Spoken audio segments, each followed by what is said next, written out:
Robinson was right about the prison system, specifically the fact that they're all full of Islamists, and Islamists are recruiting in there. And, well, this ain't going to be fun, and this is not really a moment for what to do next. I think the what to do next has been put down, and you'll see what it was. But I really wanted to document the fact that all of this took place, and the fact that he was right, and a lot of other people, and they've all got sidelined to the point in which, well, years down the line, the problem is way worse, and now we're having to deal with it. And we'll start this off with a shill here. This is an article made ages ago. Facebook lists criticism of Islam alongside genocide, because this is Ryan Hartwig. He used to work as a content moderator for Facebook with Cognizant, and in here he just gave us the documents showing that the evil bad man, the man who shall not be named. If you scroll down on here, Michael, you can see some of the images there, just some of the images, in which you can see the people on the hate list, which he is on, alongside Adolf Hitler himself. Goebbels, the leader of the American Nazi Party. It goes on and on. For pointing out paedophiles. Yeah, Gavin McInnes, basically the same as Hitler, according to Facebook. Yep. Gavin McInnes denounced the Proud Boys. But also, like, I can't get over how the Proud Boys get put as far right. And I know. That image of him shoving it up his... And also making out with Milo. But, he's definitely far right, lads. So, anyway, there's the article there. Do go and give it a read. I just love the final quote there as well. So... Mr. Robinson is on that list, so if I put a link, or if I just write his name, if I literally make a post with just his name, that would be deleted, because in a way, it's supporting him, because it's mentioning his name. That is how the policy is written. There's a direct quote from Ryan there, and that's just how insane it is, right? I mean, this man was deleted from the internet, and part of the reason is because, well, he warned about things that have now come true. If we go to the next one, there's an article from 2014, and it still amazes me how, like, normal the press used to be. Even talking to him. So you have HuffPo here who are just like, yeah, we'll interview you. I had to blink to check that it is the Huffington Post. Yeah. Running with this headline. They're like, well, yeah, we talked to the guy. He's been behind bars. He would know. Almost seems balanced. He's an expert on Islamism in the UK. Yeah, he is. Published his own Quran. Who else are you going to get? As you can see here. So that's the headline. What do they go with? A prison that is apparently a hotbed of Islamic radicalism is where Tommy Robinson has been held. After he was sentenced to 18 months in prison January 2014 for mortgage fraud, Robinson, whose real name is Stephen Yaxley Lennon, of course they have to shove in. Did you know his real name? No one cares. I had staff telling me that the guards don't run the prisons, Islam does, he told The Telegraph. In a series of eyebrow-raising claims, he said radical preachers are paid £100 for every prisoner they convert, and that these preachers are the enforcing Sharia on the wings, preventing non-Muslims from taking showers with Muslims. These claims have been denied by the prison, but last year a report by the Prison Officers Union showed how Muslim gangs are growing in power and influence among the prisoners. The report suggested that prisons are becoming a breeding ground for extremism, and Robinson said that the inmates are converting to become part of a Muslim gang in order to receive protection. Claims in 2014. Basically, the prisons are full of Islamists. You put them in there for terrorism offences, or for promoting terrorism, because the Terrorism Act got passed. And, well, then, what are they doing in there? Recruiting everyone left, right, and centre. You've literally got people with a financial incentive to convert people to extremism. They've also got a safety incentive, and also the fact that they're very vulnerable and, well, down on their luck, if nothing else, for people who should be in prison. If we go to the next link as well, there's a speech, as you can see here, the Oxford Union. There's also his one in Yorkshire. The Yorkshire one's banned for some reason, but the Oxford Union one just stays on. I didn't know he did one in York. Yeah, but I can't get over how, like, everything he does online is banned, except the one that's on the Oxford Union's YouTube channel. That's allowed. Okay, right. Specific exemption was made. You have to credit the Oxford Union for giving him a platform. Yeah, but so the scummy social media companies who obviously are like, well, they're okay. If we go to the next one here, he warned about it as well. But then there's a Ministry of Justice report into exactly this in 2016. I don't know how you say his name properly, so Action Report. The review recommends that the present system under which TACT and Islamic extremist prisoners are dispersed across the prison should be reviewed, and consideration given to containment of known extremists within dedicated specialist units. So, segregate out the Islamists, put them in their own segregated units, and therefore keep the rest of the prisoners safe from being turned into terrorists. Sounds sensible. Pretty simple stuff. Guy goes on to say, statistics show an increasing and disproportionate representations of Muslims within the criminal justice system. How? We won't go into that. Which could chime with the radicals' message of victimizations of Muslims. Yes, the Muslims are just being victimized, not breaking the law. Then he goes on, current trends suggest that the number of prisoners guilty of offences relating to terrorism and extremism are likely to increase. For instance, it has been reported that at least 800 Britons have travelled to Syria and Iraq to fight. To put that into perspective for you, you might think, well, 800 guys in prison, that's not that much. 800 Muslims, right. Go to the next link. We can see government statistics, which show that there are 650 Muslims in the entire British armed forces, not just the army. The Air Force and the Navy included, you get up to 650. There are more Muslims who went to fight for ISIS in a single year than are in the British Army. Wow. Keep that in That's mind. striking. That's the state of integration as you have there. Fantastic. And if you go Speaks to for itself. Sorry. if you go to the next link, we can see this was UKIP being smeared. I was there for this. This was the UKIP conference in which me, John, and were there, and I can't send a message to them in Birmingham. Mhm. And we got given the interim manifesto, and then we saw the headlines because the media decided to come along and smear. What did they say? Creation of Muslim-only prisons in interim manifesto. The Guardian went as far to suggest that we were proposing Muslim concentration Oh, camps. I heard about that. Yeah. Yeah, Majid Nawaz fell for that and then corrected himself. I thank you for that, but I feel like someone should have just made a phone call. Anyway, so then this was in the manifesto, according to the media. It wasn't. Quote here, this is the first step to Muslim concentration camps, says anti-extremism campaigner. What next? Deportation of all Muslims from these Muslim-only jails? That's one hell of a non sequitur, isn't it? Don't know who said that, but if you actually take that statement, right, so the plan is, we've got a bunch of Islamists in prison. What are they doing? They're radicalizing all the inmates. Right, so these people can't be put next to anyone, or they're going to make more terrorists. So we'll put them in their own little prisons. And then someone's like, oh, what's next? Deporting them? Yeah. Yeah. Many of them are foreign. If we could legally get away with it, but of course, Back the to Pakistan. European Court of Human Rights prevents us from doing that. I don't know. Pakistan's very approachable to such people. They love Don't their they talk- Islamists. Yeah. So I welcome your brothers. It's a fair point, actually. Yeah. Part of the Ummah. Mm. Anyway, they say published as part of the party's annual conference, began in Birmingham, it calls for the creation of jails exclusively for Muslims who promote extremism or try to convert non-Islamic prisoners. And we were pilloried for this at the time, and we were literally taking the government's report and saying, this is the case, we should take their advice. That was extremist. It was extremist to take the Ministry of Justice's report seriously. 2 years after publish. We were smeared for that. Love that. If we go to the next one, we can see in 2019, Vice decided to chime into this whole debate by saying that it's all fake.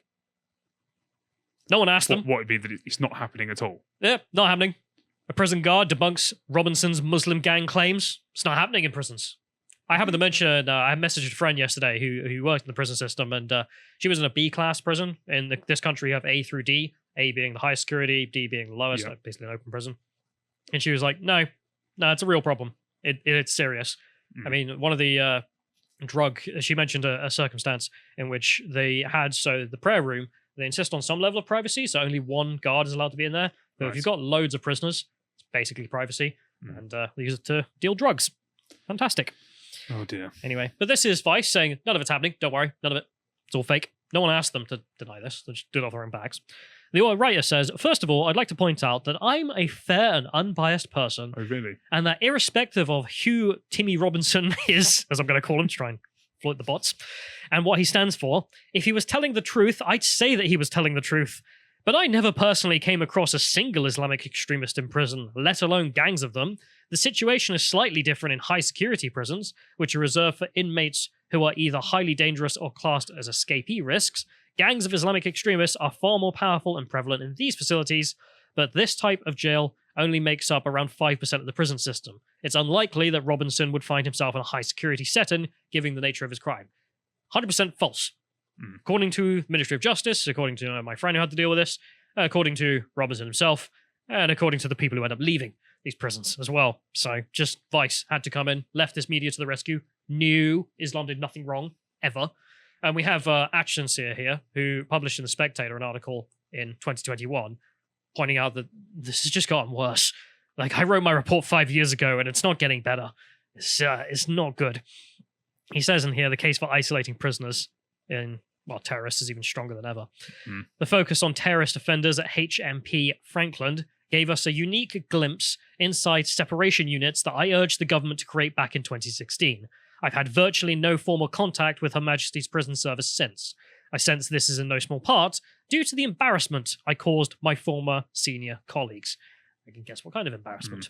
Having led a thorough independent review of the threat posed by Islamist extremists in the justice system for ministers, the evidence we gathered from countless field visits, secret intelligence, and staff surveys was overwhelming. The unfettered association between charismatic, highly subversive ideologues in prison and other violent recruits was an unacceptable threat to national security on either side of the prison walls. Such prisoners, relatively few, but spectacularly dangerous, needed to be totally preventing influence over inmates and converting them to their cause.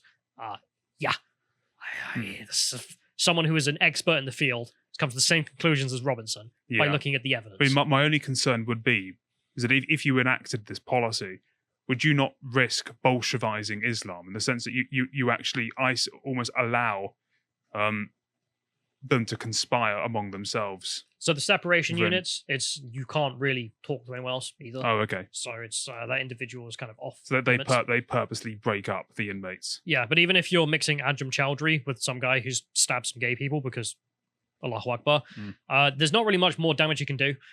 Like, they're already at the ISIS position. Yeah, that's true. And I don't know how much further you can go beyond ISIS. So he says 2 of the 3 separation units created were almost immediately mothballed for want of a lack of suitable candidates. Even as late as May this year, the director of high security prisons had to be reminded by counsel at the inquest into the Fishmongers Hall murders that despite his revelations that there were very considerable debate on the matter, internally over the merits of separation, it was in fact government policy already. So they were arguing, well, we've mothballed the separation units because we don't have enough candidates, because they're all sat around debating who to put in them.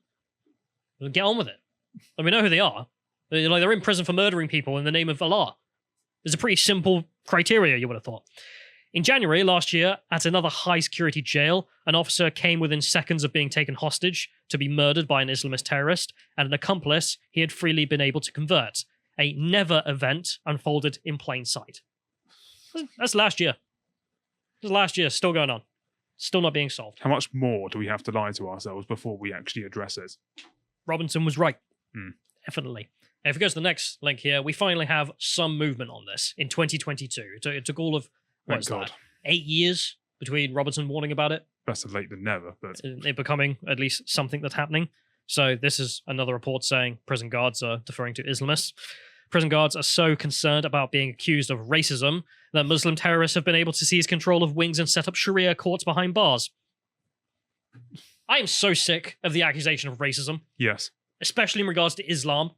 I mean, anyone in the prison system who's listening might have to counter this to their dunce of a boss. Islam is aracial. It does not care about race. It is a religion. You get Muslims of every race possible. It's not racist, by definition, if nothing else. They're going to call you a religious bigot, go for it, because it's a hell of a religion, isn't it? Kill people for leaving. They had gone unchallenged when insisting that prison staff were barred from attending Friday prayers because they were non-Muslim, or imposing conditions on entry, such as removing their shoes. So these guys were able to get away with just lying to the prison guards, who didn't know any better, presumably, because they're not Muslims. Oh no, you can't come in because you're not a Muslim, and then we're able to conspire, do as they wish. Fantastic. Still going on. Extremists used Sharia courts to deliver punishments such as flogging and made insincere allegations of racism and Islamophobia. Oh, who could have seen that coming? Yeah, tell me about it. Who would have known that Islamophobia would be used for insincere allegations to try and get away with terrorism? Who would have thought that?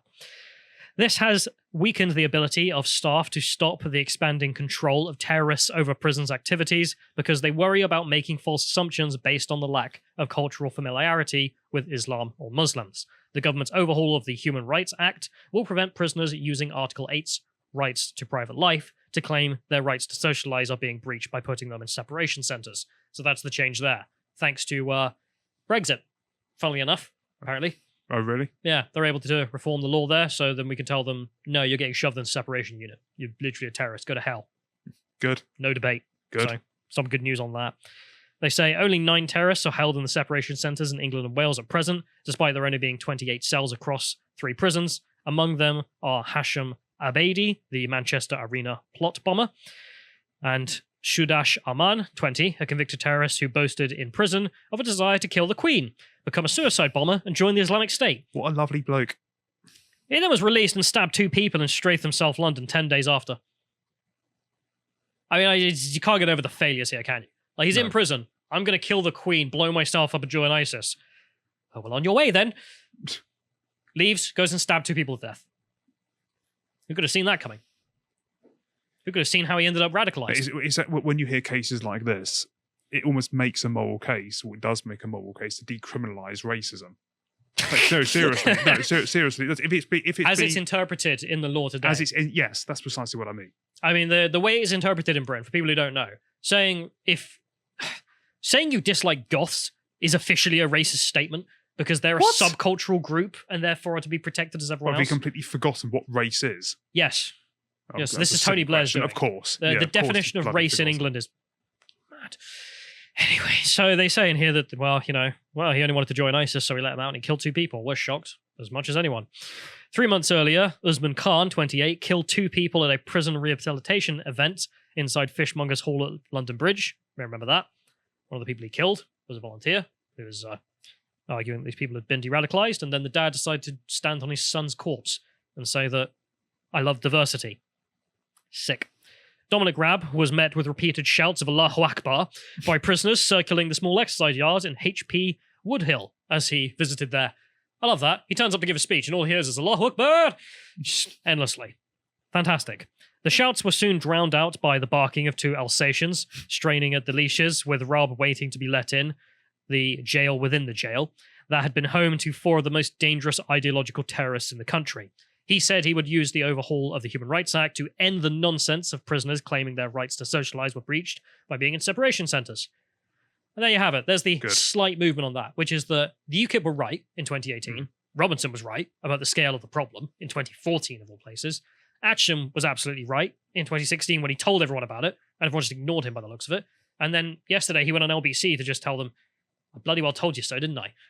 And the final thing has been done, which is that we're setting up the separation areas and scrapping any laws stopping them being pushed into there to try and, clamp down on the fact that the prisons are just Islamist recruiting camps.